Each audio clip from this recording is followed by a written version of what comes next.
I'm reminded of some Greek interpretation of Sophia as divine wisdom being feminine, and how Sophia was required in I think a Greek way.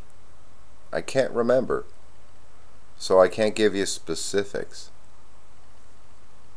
That the feminine is required for existence to occur. And existence is where we experience things. So experience requires existence, which includes the feminine. Without the feminine, there would be no experience.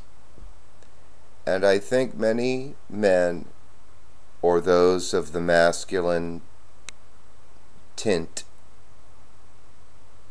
would readily admit that the feminine really brings into the forefront of our consciousness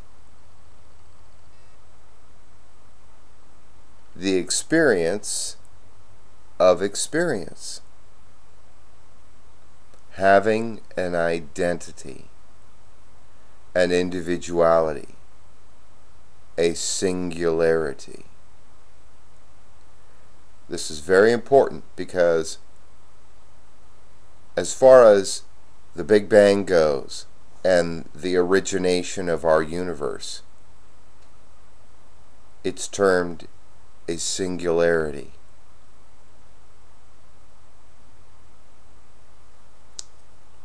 There are some that may understand this just listening to this, but I suggest informing yourself about the physics term of a singularity.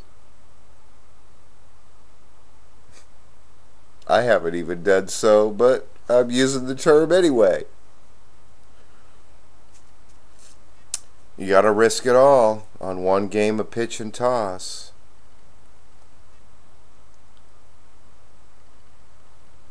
My dad helped me out this month. You know, he's one of those males that are task oriented and type A doers. And I found myself, I look back at my life and this idea keeps coming to my consciousness that I don't want to do what he's done. I'd like to do my own thing. Not in disrespect, but to embrace my individuality, my singularity. There's a term, dancing on the shoulders of giants, and I am reminded of that term when it comes to my father and his peers. Recently I was watching a PBS station, Charlie Rose, and they had all these young guys there, younger than me, and I thought to myself, oh my gosh, we like to see our equivalent.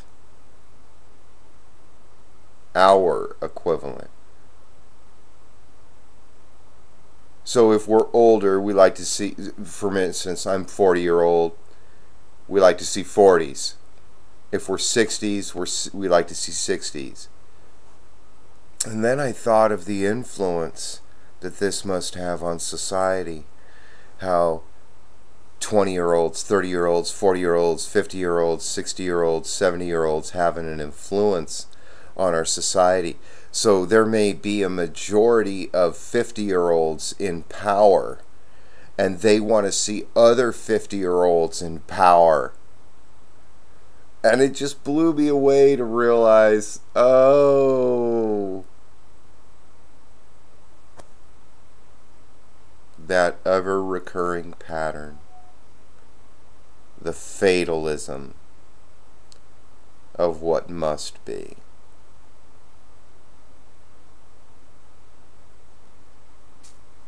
I'm going to be a grandpa,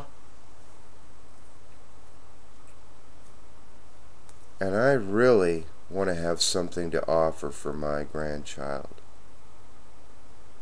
that will bring their consciousness, their existence through time in such a way that they feel existence, their own identity, their own vehicle of expression of the passions that are aching and throbbing to be,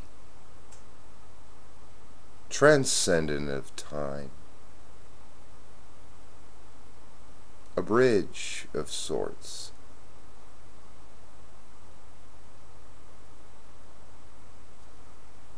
Though I respect that there are plenty out there that would much rather have a house, have a home, and some savings,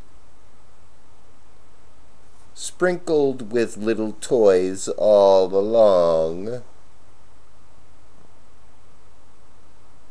It's all part of the big deal. Good night.